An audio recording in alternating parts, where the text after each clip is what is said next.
Data दिया है, जो कि काफी इंपॉर्टेंट हो जाएगा अपने पीटी के लिए और साथ में मेन के लिए। मेन में भी इसका यूज अच्छे से करेंगे, और जो 6-9 दे रहे हैं जिनका परसों पेपर होगा वो भी यूज कर सकते हैं इसको, ठीक है।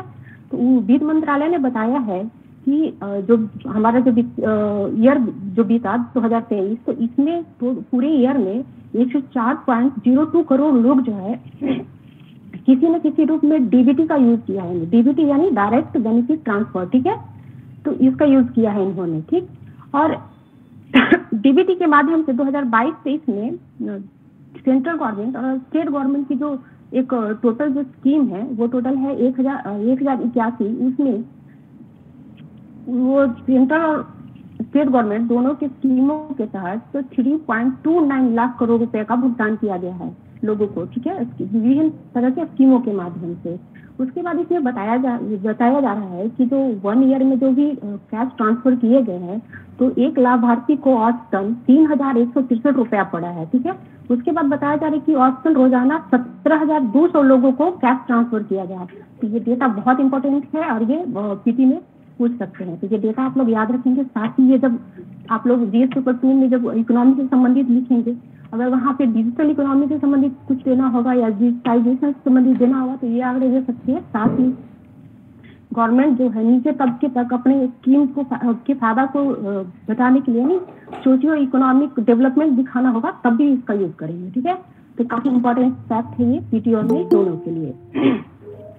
उसके बाद देखेंगे कि सेंट्रल गवर्नमेंट जो है नीति आयोग के जो पूर्व अध्यक्ष थे अरविंद पंगारिया, उनकी अध्यक्षता में 16वें वित्त आयोग का गठन किया है, ठीक है। ये जो है अरविंद पंगारिया वर्तमान में कोलंबिया विश्वविद्यालय में इकोनॉमी के प्रोफेसर हैं, तो ये भी याद रखेंगे कि किस पोस्ट पे वो वर्तमान में पदस्थापित थे, जिसके बाद उनको 16th फाइनेंस कमीशन का चेयरमैन नियुक्त किया गया है, हो सकता है पूछ दे।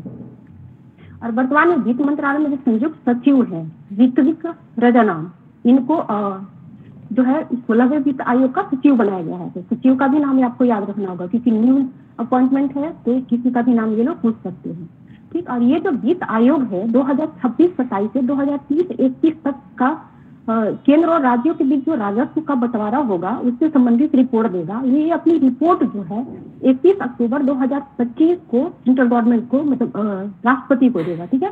ये डेट भी आपको याद रखना होगा कि कब ये अपनी रिपोर्ट राष्ट्रपति को देगा और किस ईयर के लिए इस फाइनेंस कमीशन का गठन किया गया है, ये भी इम्पोर्टेंट है, ठीक है। देखिए अब इसका देखते हैं कि संविधान के आर्टिकल 280 के तहत इसका गठन किया जाता है। और साथ में आप लोगों ने सुना होगा कि स्टेट फाइनेंस कमीशन का भी गठन किया जाता है, तो उसका भी गठन आर्टिकल 280 के तहत ही किया जाता है। डिफरेंस ये है कि स्टेट फाइनेंस कमीशन का जो गठन किया गया है 73वें संविधान संशोधन के माध्यम से किया जा रहा है 1993 से, ठीक है। तो ये डिफरेंस याद रखेंगे। अब हमारे दिल्ली के प्लेयर हैं अनहद, ठीक है, ये गोल्फ खेलती हैं। तो वर्तमान में जो हाल में एडिनबर्ग यानी इंग्लैंड में जो एक मुकाबला हुआ Scottish junior open squash championship, तो उसमें इन्होंने बालिका अंडर 19 खिताब अपने नाम किया है, ठीक है। तो ये भी इम्पोर्टेंट हो जाते हैं, इनका नाम याद रखिए। एक मिनट रुकिएगा जरा आप लोग।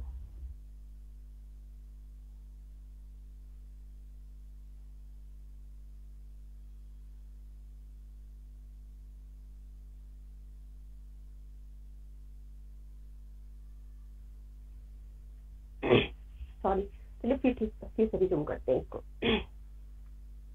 अब देखेंगे कि ओमान के मस्कट में होने वाले FIH यानी हॉकी से संबंधित एक टूर्नामेंट है, FIH हॉकी 5 विश्व कप, ठीक है। तो इसके लिए जो भारतीय टीम है, भारतीय टीम के जो पुरुष भारतीय हॉकी टीम है, उसके लिए जो कैप्टन बनाए गए हैं वो समरजीत सिंह को बनाया गया है। और महिला हॉकी टीम के लिए रजनी इंतिमा को चुना गया है। तो ये दोनों नाम याद रखेंगे, कौन कौन हॉकी में काफी अच्छा कर रहे हैं इंडिया इधर, तो ये नाम याद रखेंगे, इंपॉर्टेंट हो जाते हैं ये लोग। उसके बाद देखते हैं कि केंद्र सरकार ने पाकिस्तान समर्थित एक आतंकवादी समूह है जो कश्मीर में काम करती है, उसका नाम है तहरीके हुर्रियत, ठीक है। इसको इन्होंने बैन लगा दिया है, तो ये नाम याद रखेंगे, हो सकता है पूछ दे, बहुत इंपॉर्टेंट नहीं है बट देख लेना चाहिए इसको भी। अब एक इसरो द्वारा एक न्यू डेवलपमेंट है, 1 जनवरी को इसरो जो है आंध्र प्रदेश के श्रीहरिकोटा के यहाँ पे जो स्थित है अपना प्रक्षेपण केंद्र जो है सतीश धवन अंतरिक्ष केंद्र, वहां से 9:10 पर एक PSLV C-58 के जरिए एक्सपोसेट यानी एक्स-रे पोलरीमीटर सैटेलाइट मिशन का सफलतापूर्वक प्रक्षेपण किया। ठीक है, और ऐसा करने वाला ये वर्ल्ड का दूसरा मतलब कंट्री है, पहला अमेरिका था। ये जो मिशन है इसके माध्यम से ब्लैक होल से संबंधित जानकारी इकट्ठा की जाएगी, साथ ही जो न्यूट्रॉन तारा है उससे भी संबंधित जानकारी इकट्ठा की जाएगी। ठीक है, तो ये काफी इंपॉर्टेंट था और ये मिशन 5 वर्षों के लिए मतलब लॉन्च किया गया है। और ये जो PSLV C-58 का जो उड़ान था वो टोटल इसका 7वीं उड़ान था। तो ये कभी कभी आप लोगों को दिखेगा प्रीवियस ईयर में क्या भी उड़ान है, ये भी पूछ लेते हैं। तो कोई भी न्यूज पढ़िए तो उसका छोटा छोटा चीज भी आपको रखना होगा ध्यान में। और ये जो सैटेलाइट छोड़ा गया है एक्स-रे, इसके साथ ये जो पृथ्वी के निचली कक्षा में इसको प्रक्षेपित किया गया है और इसके साथ 10 और सैटेलाइट को प्रक्षेपित किया गया है। ठीक है, हाँ, और इसमें और एक चीज है कि इसके साथ 2 पेलोड गया है और एक पेलोड का निर्माण पूरी तरह महिला इंजीनियर के द्वारा किया गया है।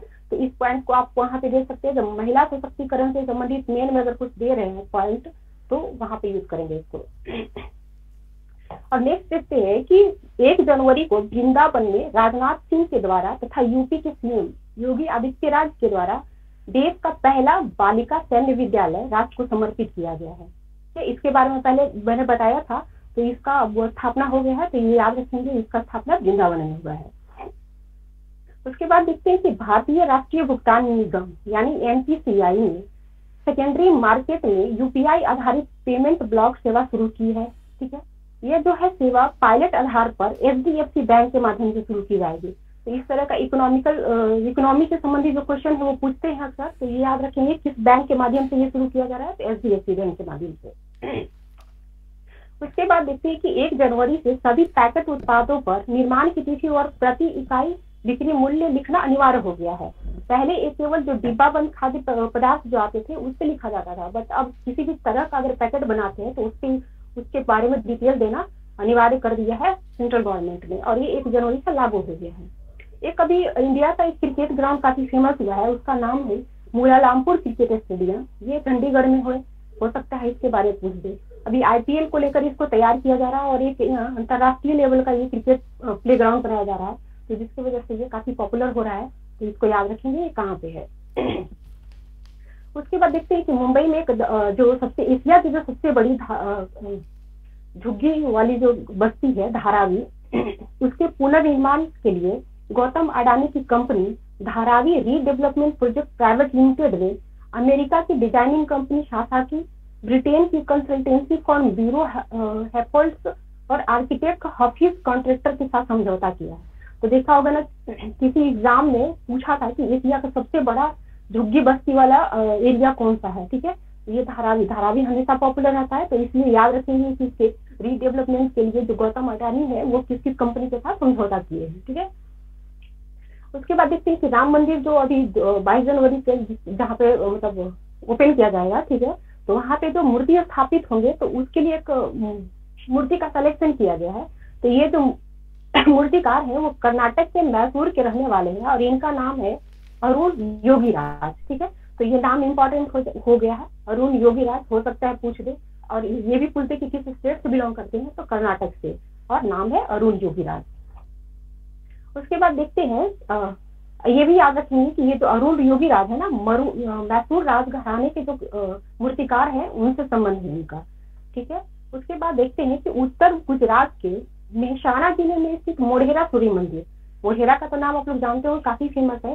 तो ये जो सूर्य मंदिर है इसमें 1 जनवरी को 108 स्थानों पर लगभग 50,000 व्यक्तियों के साथ एक साथ सूर्य नमस्कार किया गया, और ऐसा करके ये वर्ल्ड रिकॉर्ड बनाया गया है। और जो अपनी जो गिनीज बुक संस्थान है उन्होंने इसके लिए प्रमाण पत्र भी दिया है। ऐसा अभी तक विश्व में कहीं नहीं हुआ था कि एक साथ 50,000 व्यक्ति सूर्य नमस्कार करें। तो ये वर्ल्ड रिकॉर्ड है और 108 स्थानों पर हुआ था, तो याद रखिए ये। फिर देखते हैं कि कर्नाटक में रहकर एक जो गैंग स्टार है गोल्डी बरार, ये काफी फेमस रह रहे हैं। वो कर्नाटक में बैठकर आतंकवादी गतिविधियां हैं जो भारत में संचालित करते हैं, तो इनको सेंट्रल गवर्नमेंट के द्वारा आतंकवादियों की सूची में डाला गया है। तो हो सकता है पूछते, क्योंकि हमेशा ये हाईलाइटर रहते हैं किसी को धमकी देने में, किसी को मारने में। जैसे अभी एक पंजाब के गायक थे, मूसेवाला का नाम था, उनके मर्डर में इनका ही हाथ था, जिसकी वजह से ये तो पॉपुलर मतलब हुए हैं और कंटिन्यू इनका धमकी वगैरह आते रह रहा है, जिसकी वजह से पॉपुलर भी रहे। तो इनका नाम याद रखेंगे, इनका नाम है गोल्डी बरार और इनको आतंकवादी घोषित किया गया है सेंट्रल गवर्नमेंट के द्वारा। फिर एक देखते हैं कि बीएचयू का एक विभाग है, centre for cellular and molecular biology.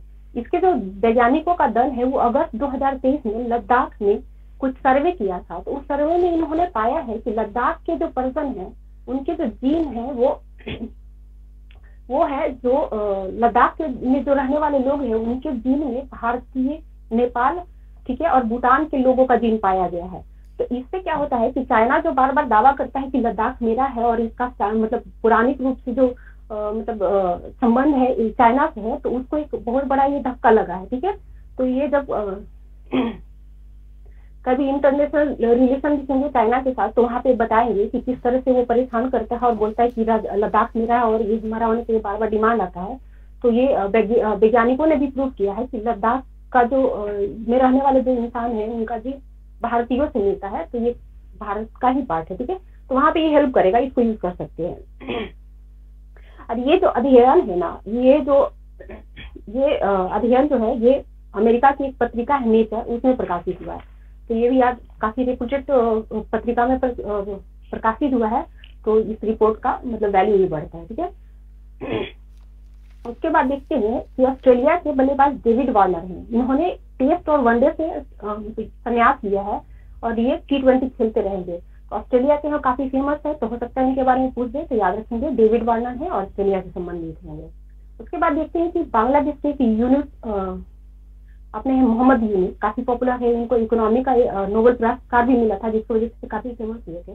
तो बांग्लादेश की एक श्रम अदालत है, इन्होंने 1 जनवरी को श्रम कानूनों के उल्लंघन के आरोप में नोबेल पुरस्कार विजेता और अर्थशास्त्री डॉक्टर मोहम्मद यूनुस और इनके कंपनी के 3 अधिकारियों को 6 माह का कारावास दिया है। साथ ही इन पर 25,000 टका यानी लगभग 18,000 रुपए का जुर्माना लगाया है।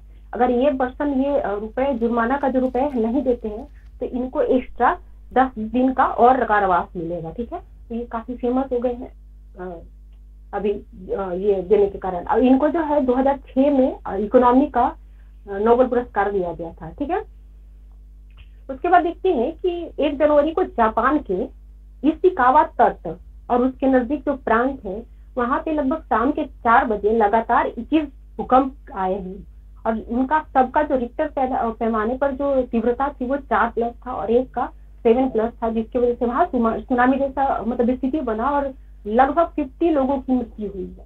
तो हो सकता है पूछ दे कि 1 जनवरी को किस द्वीप पर लगातार 21 भूकंप के झटके महसूस किए गए, तो इशिकावा तट है और ये जापान में स्थित है। तो ये ध्यान रखेंगे इशिकावा तट को। नेक्स्ट देखते हैं कुछ इंटरनेशनल न्यूज देख लेते हैं, मतलब बिहार से रिलेटेड देख लेते हैं कि राज्य के जो सभी जिलों में है ड्रोन पुलिस यूनिट का गठन किया जाएगा। अभी कुछ दिन मैंने आप लोगों को बताया था कि मिशन सुरक्षा एक करके बिहार गवर्नमेंट के द्वारा स्कीम लाया जा रहा है, तो उसी का पार्ट है ये। ठीक है, इसके तहत सारे जो जिले हैं वहाँ पे ड्रोन पुलिस यूनिट का गठन किया जाएगा। ये ड्रोन यूनिट बनाने के लिए बिहार पुलिस ने तमिलनाडु पुलिस, उत्तराखंड पुलिस और वायुसेना से मदद ली है। तो ये इम्पोर्टेंट है कि किस किस पुलिस से ये मतलब हेल्प ले रही है बिहार की गवर्नमेंट। ठीक है, तो ये ध्यान रखेंगे, तमिलनाडु पुलिस है, उत्तराखंड पुलिस है और साथ में वायुसेना है।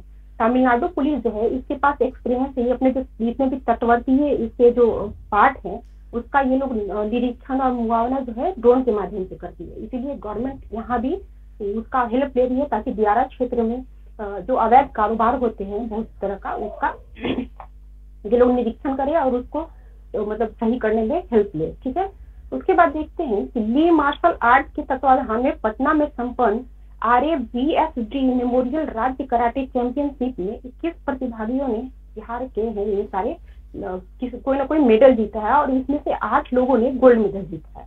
तो बहुत इंपॉर्टेंट नहीं है, लेकिन देखने में कोई हर्ज भी नहीं है इसको। अब देखते हैं नेक्स्ट कि राष्ट्रीय पुरस्कार लाने वाले खिलाड़ियों की तर्ज पर अब कला संस्कृति के क्षेत्र में भी राष्ट्रीय स्तर पर राज्य का नाम रोशन करने वाले कलाकारों को राज्य सरकार में सीधी भर्ती दी जाएगी।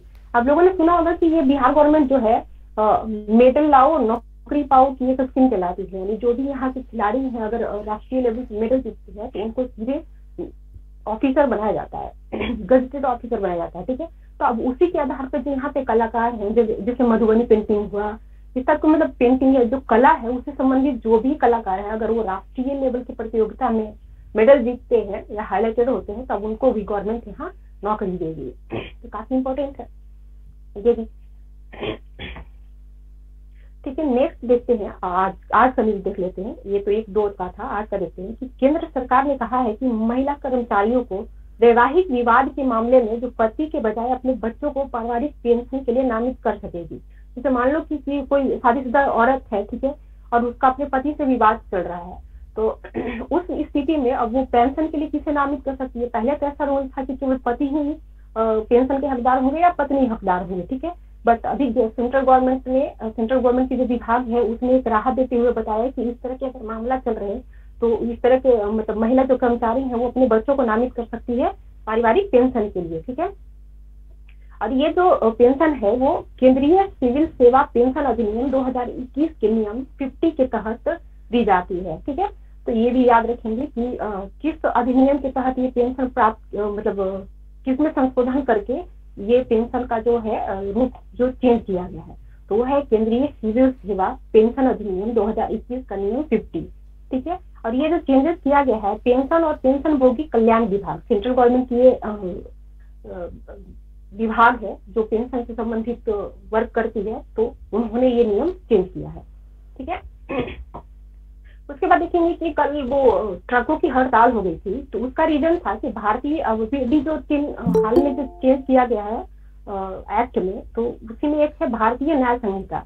ठीक है, तो इसमें क्या था कि हिट और दंड के मामले में 10 वर्ष तक की कैद और 7 लाख की जुर्माना का प्रावधान है। इसी को लेकर जितने भी वाहन चालक हैं उन्होंने हड़ताल कर दिया था और उन्होंने मांग किया था कि इसको कम किया जाए या इसको खत्म किया जाए। ठीक है, तो इसको लेकर सेंट्रल गवर्नमेंट और अखिल भारतीय मोटर ट्रांसपोर्ट कांग्रेस के बीच समझौता हुआ है, और सेंट्रल गवर्नमेंट ने मतलब उन लोगों को बोला है कि जब भी इस तरह के इसको लागू करना होगा तो पहले आपके मतलब अखिल भारतीय मोटर ट्रांसपोर्ट कांग्रेस के साथ इस पर बैठकर बातचीत होगी, उसके बाद ही इसको लागू किया जाएगा। और साथ में गवर्नमेंट ने बताया है कि ये जो जुर्माना और कैद की सजा है वैसे पर्सन पर है जो मान लो कि एक्सीडेंट करा और वहां पे पुलिस को इन्फॉर्म नहीं करा और हॉस्पिटल नहीं ले गया और उसको छोड़कर भाग गया, तो वैसे पर्सन पे ये लागू होगा। ठीक है, तो इसको लेकर काफी विवाद है, तो इसको याद रखिएगा। और ये जो मतलब प्रावधान है, ठीक है, तो भारतीय न्याय संहिता की धारा 106(2) के तहत है ये,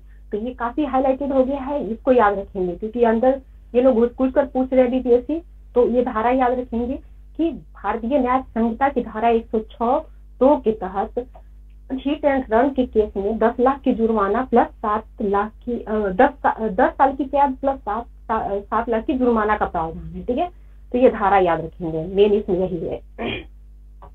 ठीक, यहाँ पे देखिए कि एनपीसीआई जो है उनका एक और डाटा आया हुआ है, तो उनके द्वारा बताया गया है कि 2023 में जो यूपीआई के तहत जो कैश ट्रांसफर किया गया है तो उसके तहत 118 अरब लेन देन हुआ है। ठीक है, जो पिछले वर्ष यानी 2022 के तुलना में 60% अधिक है।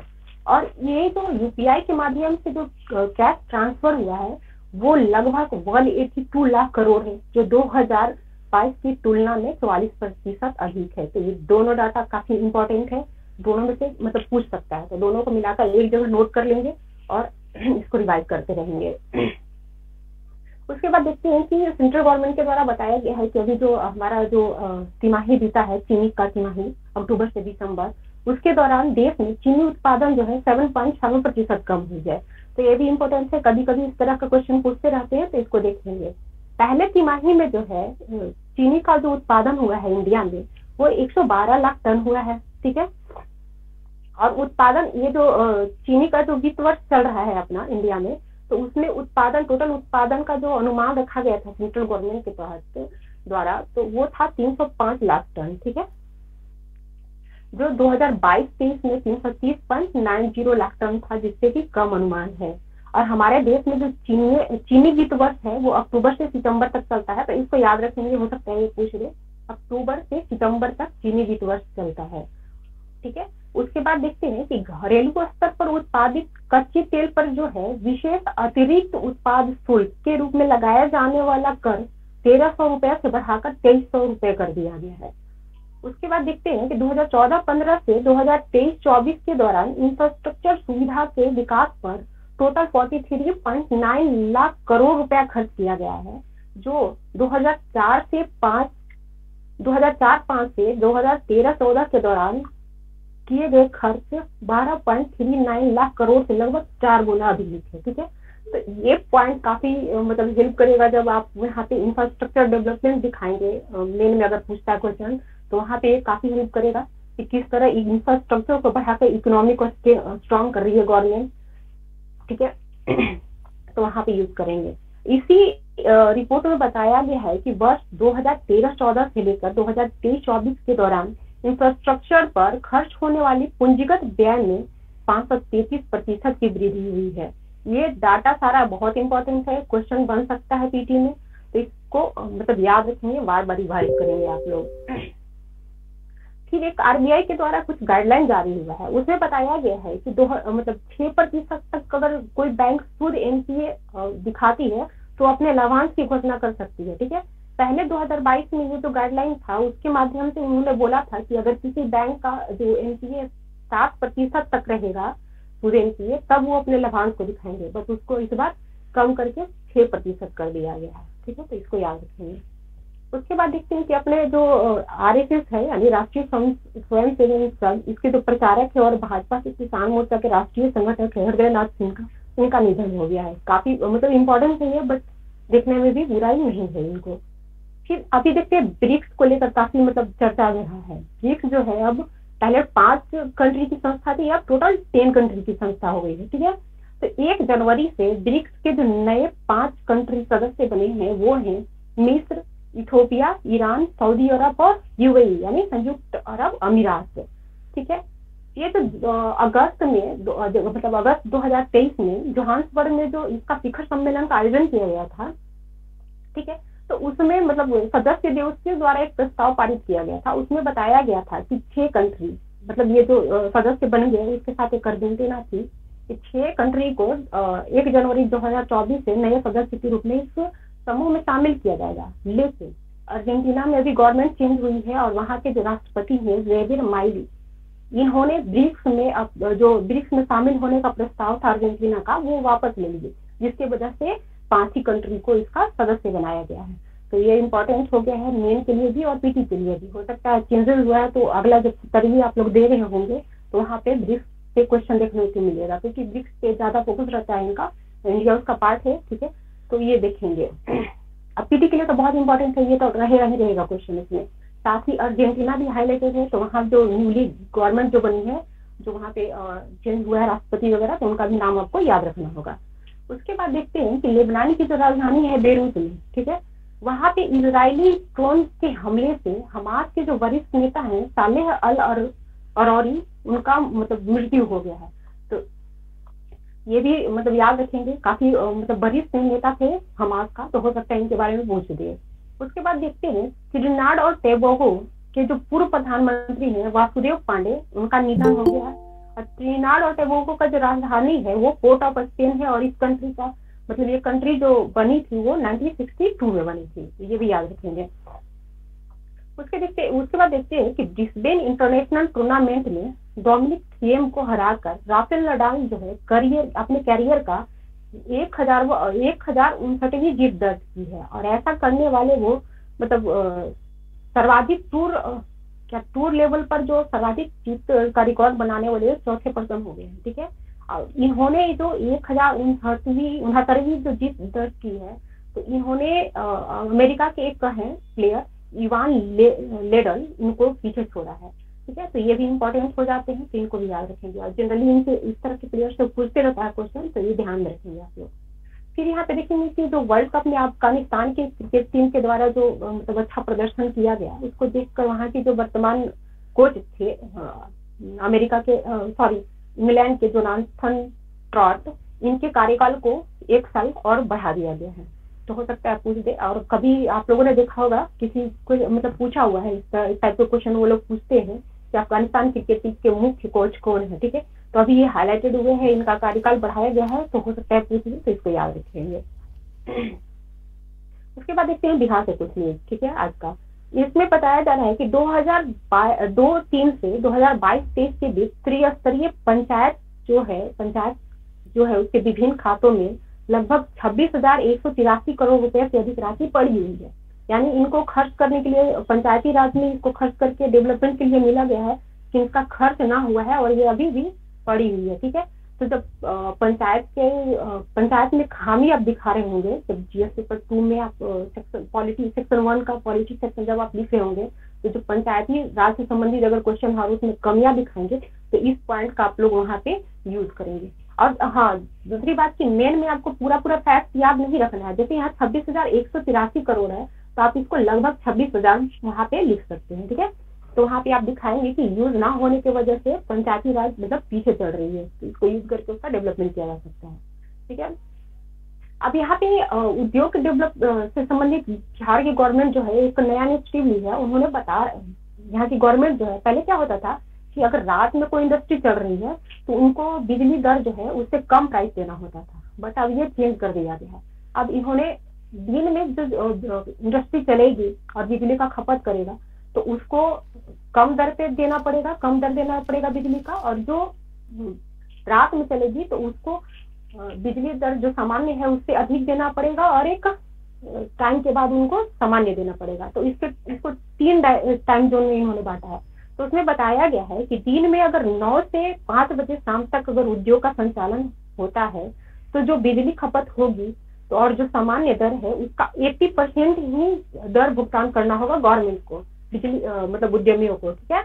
इसके बाद बताया गया है कि शाम 5 से अगर रात 11 बजे के बीच अगर उद्योगपति अपना इंडस्ट्री को चलाते हैं, तो उस समय इनको बिजली दर का 120% भुगतान करना होगा। फिर इसमें बताया गया है कि अगर रात 11 बजे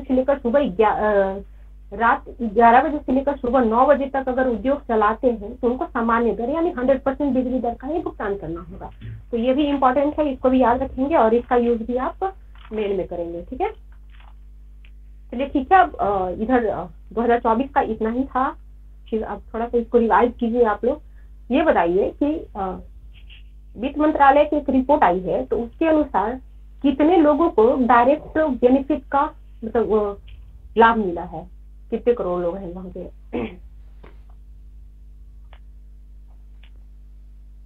बोलिए आप लोग, संदीप कोई तो बोलिए। 104 करोड़, हाँ, 0.2 करोड़। हाँ, 104.02 करोड़, ठीक है। पढ़े नहीं है क्या आप लोग? न्यू ईयर सेलिब्रेशन में ही लगे रहते हैं। ये बताइए कि एक लाभार्थियों को औसतन कितना डीबीटी के माध्यम से ट्रांसफर हुआ है? 24,000 पर डे का है। नहीं, 3,163 रुपया, ठीक है। और जो आप 24,000 बता रहे हैं, तो वो 24,000 ना होके 17,200 लाभार्थी ऐसे हैं जिनको प्रतिदिन डीबीटी के माध्यम से कैश ट्रांसफर किया गया है, ठीक है।